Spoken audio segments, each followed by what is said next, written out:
They have everything the Big Ten wants, except for consistency on the football field.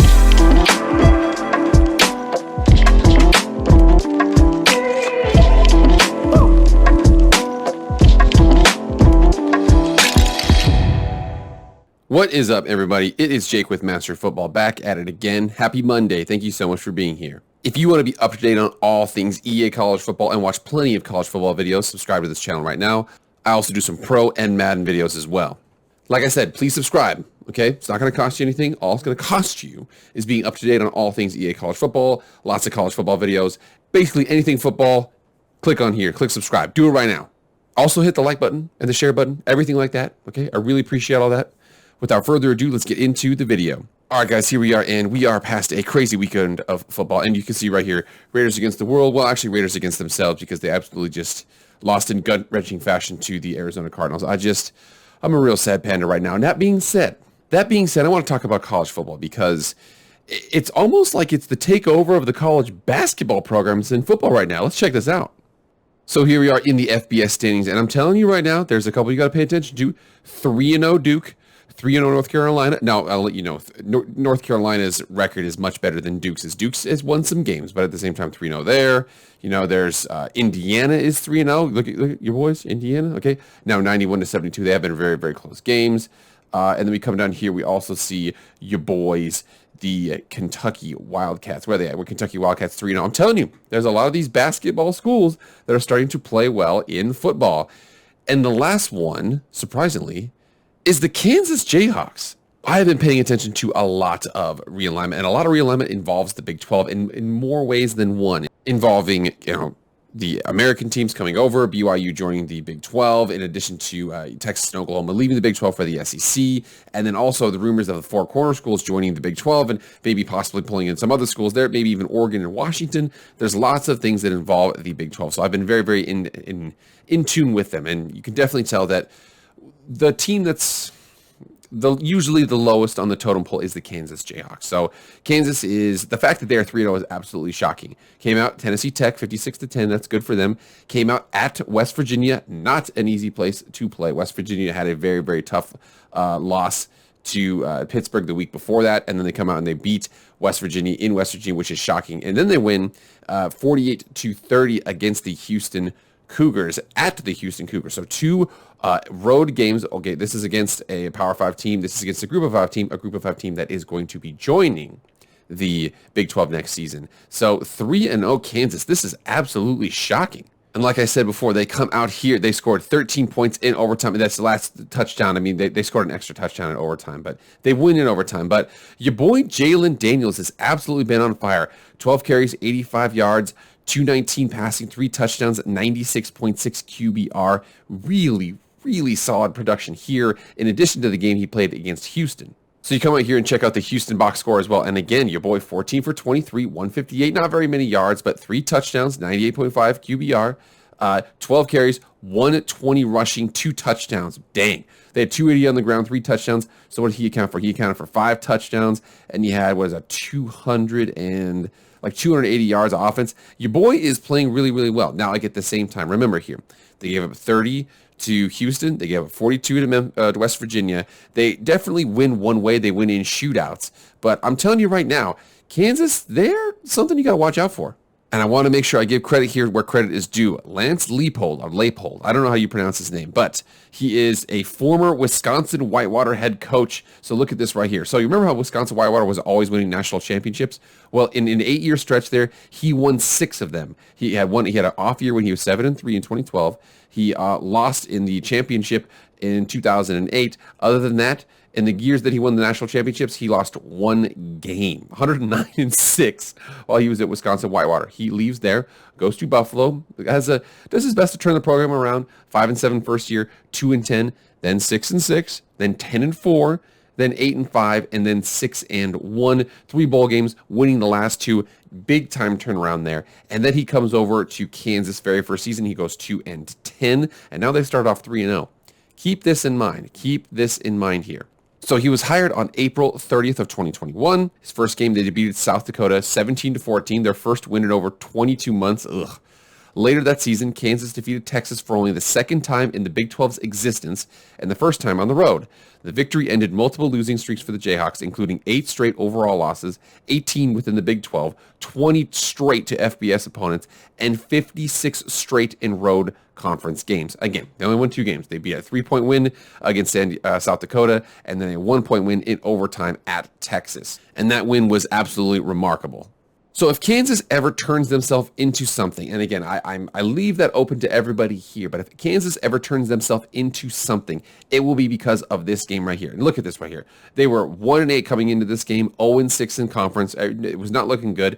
Texas, this was a really bad loss for Texas. It was very, very embarrassing for them. I do think they have turned it around. Again, they have so much natural talent, so many resources at their disposal. But you see here, Jalen Daniels, entering this game, 21 of 30 for 202, 3 touchdowns, 94.1 QBR. You see, Kansas this team knows how to win one way. They have to win in shootouts.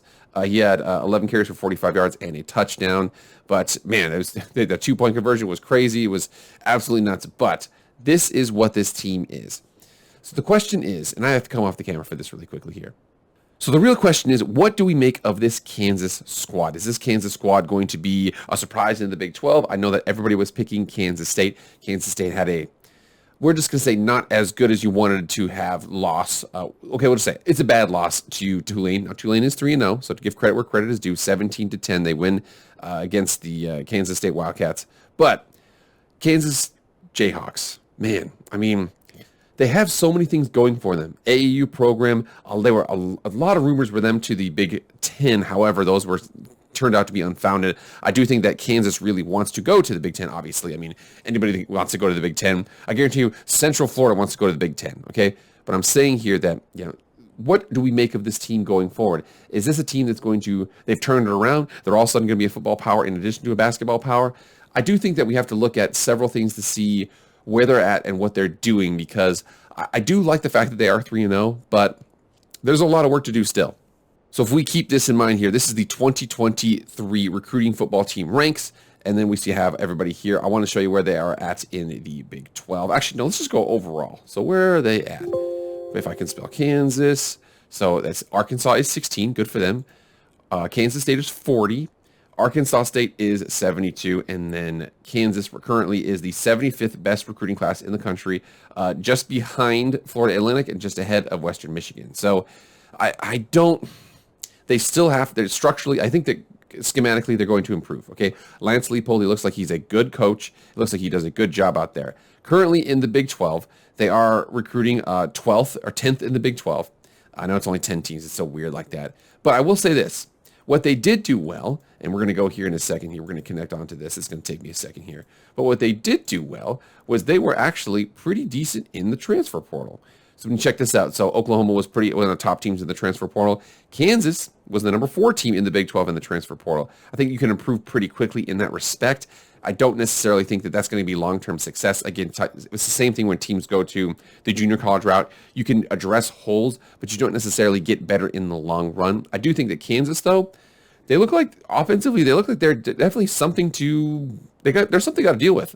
Now, I do want to make sure I address this. Again, we saw the fact that their recruiting is not, how do I say this? It's not necessarily indicating they're going to automatically turn it around. They do have some ways to go there. Again, it looks like Lance is a good head coach. He's a solid. They do have a pretty explosive offense. If they're able to maintain and score lots of points, they're able to win games.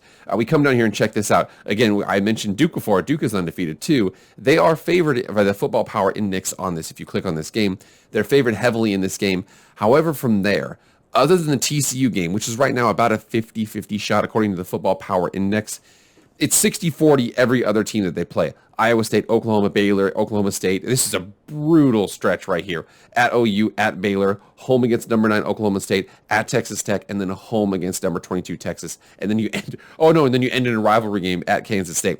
This is absolutely brutal here. That being said, though, again, like I go 3-0, you can't take away a 3-0. It looks like they are favored to go 4-0. And again, we'll see what happens in this game. But man, they've got a lot of things going for them, but they've still got a long way to go. So Kansas football, man, I know that they want to get to the Big Ten. What they need to do is, unfortunately, that they need to have several seasons in a row where they kind of do this. I do like the fact they are 3-0. You cannot take that away from them. They have several questions. Are they able to hold on to Lance Leipold, like how the hell you say his name? Or if they're able to hold on to him and he's able to slowly put together some squads, he was able to build up a program at Wisconsin Whitewater. He was able to build up a pretty good record at Buffalo. Now he's at Kansas. And again, there's a lot going on there. There's a lot that I don't know, but I do know that he's certainly able to coach offense. He can score anywhere they go. They were scoring at Buffalo, they were scoring at Wisconsin Whitewater, and they're scoring at Kansas. Now, they need to recruit better. They need to have more reinvestment in the football program. They need to have more attendance. They need to have a lot of things like that. I do remember that one year when they went to the Orange Bowl and it was so amazing and things like that, but they really need to put a lot more seasons together before I consider them a Big Ten target. They have everything the Big Ten wants except for consistency on the football field. If they can get that, then I'm telling you, it will still be a basketball school, but they might be kind of like, like Kentucky. Kentucky's football program is inching towards their basketball program. Might be the same thing here if KU can keep it at it. All right, guys, let me know right now what you think. What do you guys think of KU football? Are you impressed? Are you worried? Are you not worried? Are you like, listen, it's a mirage? Are you like, listen, you got to pay attention to these guys? Get in the comments right now and let me know. All right, guys, that's it. Thank you so much for being here. Please like, share, comment, subscribe, do all that stuff. I appreciate it. That's it for me, guys. I am out.